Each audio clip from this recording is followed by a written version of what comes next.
An ongoing manhunt enters day 2 after a Cleveland County sheriff was shot. We have the latest. And why allergies are sticking around in your OU Texas forecast coming up. Plus, the final Red River showdown in the Big 12. Details on the matchup ahead. This is OU Nightly.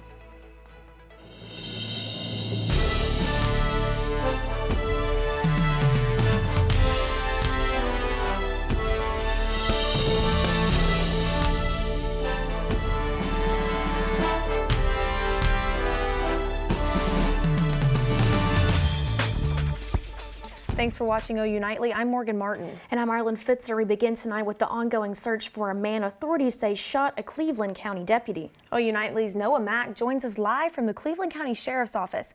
Noah, what's the latest? Now, the reward for the suspect in this shooting has climbed now to $11,000. Now, take a look at this wanted poster that's put out by the U.S. Marshals. Cameron Jenkins is the suspect in the shooting that injured a Cleveland County deputy and killed a civilian worker. However, it's unclear who shot the innocent bystander. The worker, who has been identified by authority as Gwan Fearson, was working on a widening project along I-30, according to the State Transportation Department. The Cleveland County Sheriff's Department says the injured deputy, Sean Stedman, is expected to make a full recovery.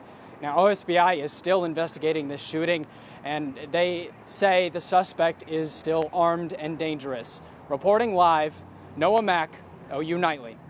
Thank you, Noah, for those updates. And if you're headed to Dallas for OU Texas or even staying here in Norman, you're in for a cold start on Saturday. OU Nightly meteorologist Carla McCreary has a first look at the forecast. How long are you expecting this fall weather to stick around? That's right, ladies. We are going to already start to see some cooler temperatures into the early parts of this week, especially tomorrow. Saturday, we are going to especially see those temperatures start to dip down just a little bit. Current temperatures across the state, we are in the 80s, some of us in the lower 80s. Guyman, 79 degrees. Here in Norman, 81 degrees. So we still are fairly warm outside. And the current temperatures across the state, we are also in the 80s. Over the next few days, we're going to start to see that cool down, especially on Saturday. And then into weather headlines, we are going to start to see all of that the OU Texas forecast and the October cool down. And thanks, Carlin. While it may be a cold start to the game in Dallas, the atmosphere will be hot. Now, this game is always a big deal, but even bigger this year. OU Nightly sports anchor Stone Weber joins us now. Stone, all eyes are on the Cotton Bowl. Morgan, absolutely. And one reason for that, OU and Texas both are undefeated going into this game for the first time since 2011. Now, back in 2011, OU quarterback Landry Jones had a field day throwing for 367 yards and 3 touchdowns. With current head football coach Brent Venables serving as defensive coordinator that year, the Sooners routed the Longhorns 55-17. Now on Saturday, SEC Commissioner Greg Sankey and ESPN's College Game Day will be on location, and OU just announced that Sooner legend Baker Mayfield will be this week's guest picker. Not in attendance, though, Big 12 Commissioner Brett Yormark, signifying the end of an era. And now there's no doubt OU Texas is full of tradition, and our Emily Faith was inside Gaylord Family Oklahoma Memorial Stadium this week to get a special look at a 26-year-old tradition. It's OU Texas weekend, and everyone's eyes are on the big game this Saturday, but there's some really important traditions that we have for OU Texas weekend before the game even kicks off. Now, we're going to be out here, and we're stretching because the Naval ROTC is running the game ball over 200 miles from Norman, Oklahoma, all the way down to the Cotton Bowl in Dallas. Isn't that crazy? Now, I think we need to do some warm-ups to get some jogging in place going. Yeah, maybe some some stretching. All right, yeah, let's take a look at the real experts here, though.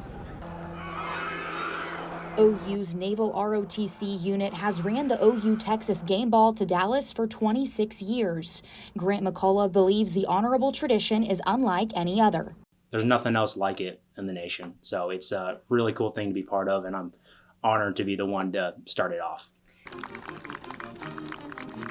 Running over 200 miles is certainly a task for expert runners. Jacob Back and other members of the unit have learned what to do and what not to do on the run. Drink a lot of water and don't kill yourself at the beginning, because everybody's all excited at the beginning of their shift to run as fast as you can and as long as you can, and then you get 7 miles in and you're like, holy cow, my legs are killing me, so break it up. While most people take note of the run itself, Trevor Wall and Ryan Ussery say it's the community and solidarity that makes the run impactful. Just getting to see everybody smile and enjoy the moment has really been the best part of this entire experience, especially with Norman PD and Norman Fire joining us for that first leg of the run out of Norman. The best moments they usually come at the end, whenever those people who are really giving it their all are powering through it, and everyone gets out and runs with them all at once, and we're just motivating each other. We're singing songs, just spirits are just really high towards the end. Somehow I talked members of the unit into handing me the ball, so see you at the Cotton Bowl. Emily Faith, OU Nightly. Thanks, Emily. Kickoff is at 11 a.m. this Saturday, and our sports team brings you a special OU Texas pregame show on Game Day U, 9 a.m. this Saturday. Catch us on Cox Cable, Facebook, or YouTube, and we'll see you a little later in sports. Back to you. Thanks, Stone. With the speakership vacant in the House, several lawmakers are throwing their hat in the ring, and one lawmaker from Oklahoma may be joining the race. OU Nightly's Colson Pocock is live in the newsroom with the latest. Oklahoma's Republican Representative Kevin Hern is currently weighing how much support he would have if he enters the U.S. House Speaker election. Representative Hern told the Texas delegation that he intends to run for Speaker, but he has not yet entered a formal bid. Hern is the head of the Republican Study Committee, which is the largest GOP group in the chamber. Back in January, Representative Hern's name was thrown into the mix when McCarthy was originally elected. Now, Hern says the number of colleagues encouraging him to run for the top position has grown.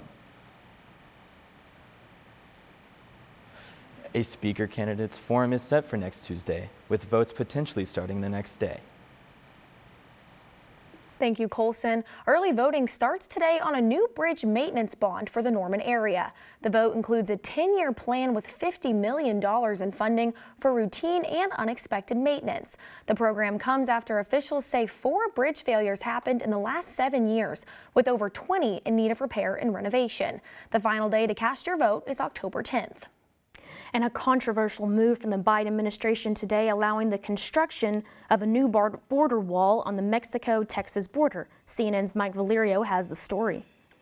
Hundreds of migrants caught on camera rushing past Mexican authorities with their goal in their sights, American soil in El Paso, Texas. As long as the United States continues to open the doors of its border and exceptionally allow passage to some groups, families, minors, vulnerable people, it is a call for more migrants to come. Days after Texas Governor Greg Abbott ramped up his migrant busing operation, New York City officials say they are recording significant increases in the number of migrants arriving. The mayor is on a 4-day trip to Latin America, where he's expected to try to dissuade migrants from coming. We want to make sure that we have a great level of transparency of the challenges that we are facing, so that people can manage their expectations. With busloads of migrants arriving in Chicago, the mayor says he'll be making a trip to the border to witness the crisis firsthand. The failure of federal policies is now impacting the people of Chicago in a very dramatic way. Citing, quote, high illegal entry, the Biden administration will waive 26 laws to build additional border barriers in the Rio Grande Valley. The border wall, the money was appropriated for the border wall. I tried to get them to reappropriate, to redirect that money. They didn't, they wouldn't. And in the meantime, there's nothing under the law other than they have to use the money for what was appropriated. I can't stop that. Do you believe the border wall works? No. I'm Mike Valerio reporting. Funds for the wall have already been approved within the Federal Register, though Biden claims he is trying to reappropriate the funds. And former President Donald Trump may throw his name into the ring to become the next U.S. Speaker of the House. OU Nightly's Julia Roberts has that and the rest of today's national and international headlines from the News Center. Former President Donald Trump says he is considering visiting the U.S. Capitol next week, where he said he may pitch himself as a candidate for Speaker of the House. Republican Representative for New York, Michael Lawler, says there has never been a Speaker of the House who is not already a member of Congress. If Trump does enter a bid for Speaker of the House, he will talk to the House GOP before lawmakers' internal Speaker election next Wednesday. Two men are now facing murder charges after a stray bullet hits a pregnant woman, causing her to lose her baby. The shooting took place in Massachusetts on a public bus. Officials says the woman was rushed to the hospital where she delivered the baby, but it passed away. One of the suspects, Alejandro Ramos, appeared in court earlier today. A man is in Wisconsin police custody after bringing a handgun to the state capitol and said he wanted to see the governor. The man posted bail for the first time but was taken into custody last night after returning with an assault rifle. Wisconsin governor says state capitol security are reevaluating their security measures. And the Biden administration wiped away $9 million worth of student loan debt. This comes just days after the pause on federal student loan repayments resumed. Morgan, Ireland. Thank you, Julia. And when OU Nightly returns, the ongoing nursing shortage is getting worse. How the ongoing nursing strike is creating problems for admissions. And coming up, a new vaccine for newborns to help prevent RSV hits the shelves. Find out why hospitals and parents are worried.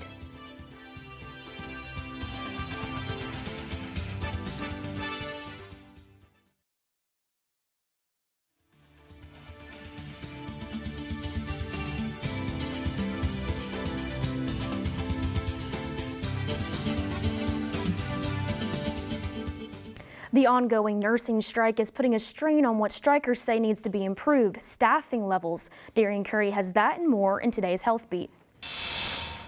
The ongoing hospital strikes are affecting nursing school admissions. Officials say there are not enough professors to teach students, which is contributing to the existing staffing shortages, and experienced practitioners who train them now have strict limits on how many students they can supervise at once. Some nurses say they left the profession due to burnout following the pandemic. It's National Depression Screening Day, and new research is shining a light on the importance of early detection. Researchers say screening for depression most effectively identifies people who are more likely to attempt suicide compared to screening for suicidal thoughts. They say primary health providers should focus on identifying patients with depression as a way to determine who needs additional treatment. And a newly released vaccine for newborns may not be available to some families due to insurance coverage. According to clinical trials, the vaccine Beyfortus protects infants from respiratory syncytial virus, or RSV, for about 6 months, when doctors say they're most vulnerable. The vaccine costs around $500 a dose, and many medical practices and hospitals say they're struggling to pay that price. And recently, a Florida police arrest a 77-year-old man accused of having thousands of dollars worth of illegal erectile dysfunction pills. Ireland, Morgan. Thanks, Darian. When we return, OU students take a bite out of Bevo. More on how students are gearing up for the big Red River rivalry game ahead. And we've got a cold front bringing in cooler temperatures and a wonderful OU Texas weekend. I'll have all that and more coming up next.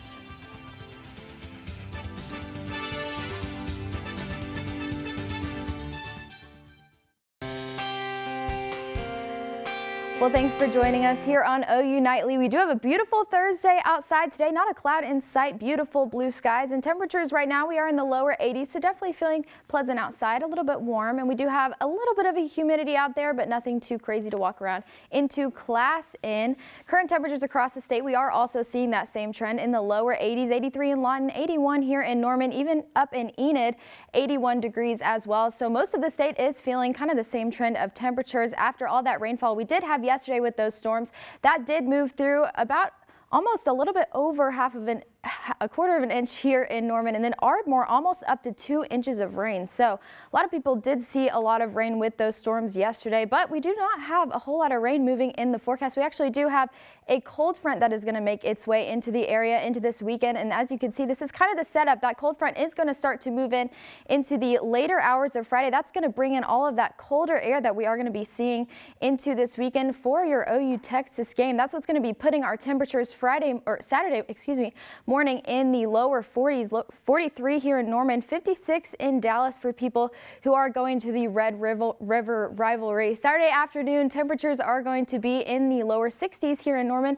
Down in Dallas, 72 degrees for the game. So it is going to be a little bit cooler than what we're used to for the OU Texas game. Temperatures are going to be in the upper 50s around tailgate time, 8 a.m. Then we're going to warm up just a little bit into 69 for postgame, 63 for kickoff. So make sure to bring a light jacket if you are going to be out at the game, but that sunshine will be out and about. If you are heading down to Dallas on Friday, temperatures are going to be beautiful. We're going to have those warmer temperatures in the upper 70s, but that's when we're going to start to cool down overnight on Thursday. Lows tonight, we are in the upper 50s, so we're still fairly warm, kind of right around average for this time of year. And then tomorrow, our highs are going to be in the low 70s, 72 here in Norman.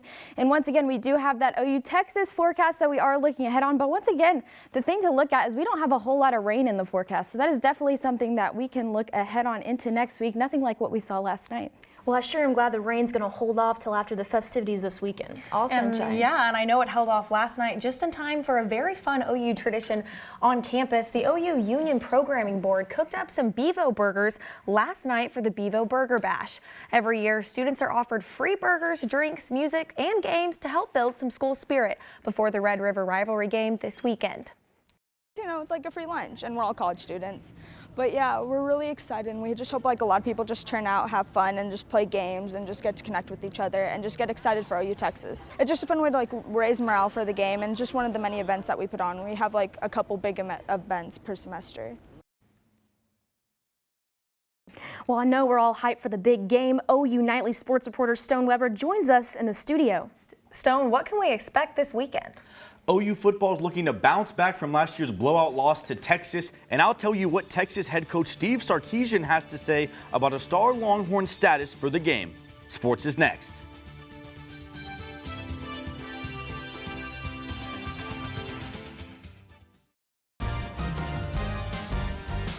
I'm Stone Weber, and it's time for sports. Oklahoma and Texas renew their rivalry for the 119th time on Saturday, and recently the rivalry has gone OU's way.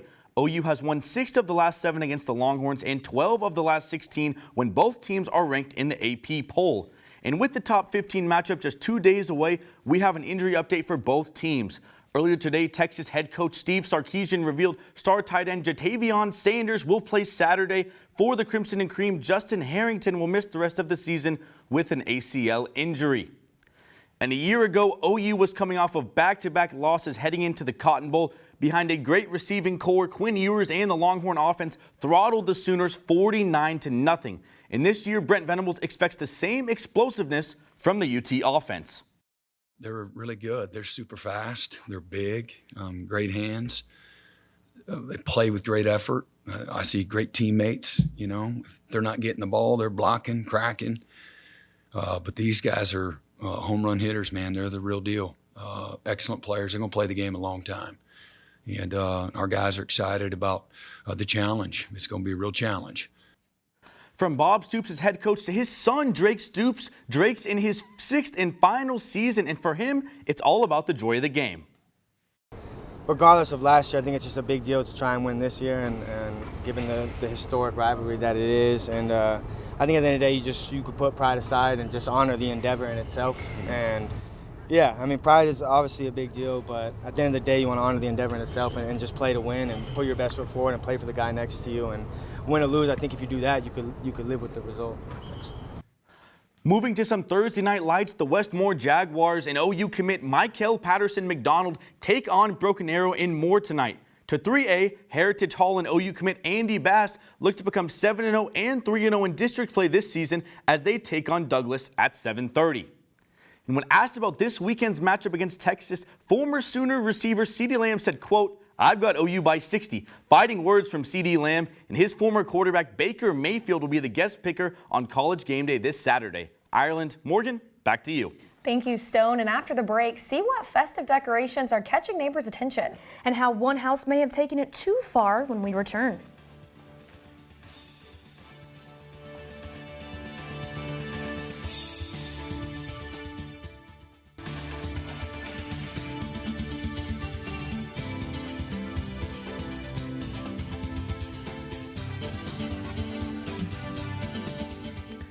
Halloween is just a few weeks away and the decorations are starting to go up. However, some of the decorations are so dramatic they have neighbors calling 911. Now take a look at this house with deceiving flames that were nothing more than LED lights and fog. The impressive decor brought out the local fire department, who says they enjoy calls like these.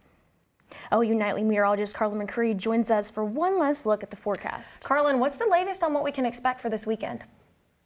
We have a beautiful weekend ahead. Temperatures are going to be in the upper 60s, so very pleasant for game time, especially and post game. If you plan on hitting up the fair, it will be beautiful outside. And for tomorrow, we are also going to be in the lower 70s with a clear sky. But looking out into the rest of the weekend and week, you can see we do have a little bit of a cooler trend, but we're going to start to warm back up into the earlier parts of next week. And you can even see that on the 7-day, ladies.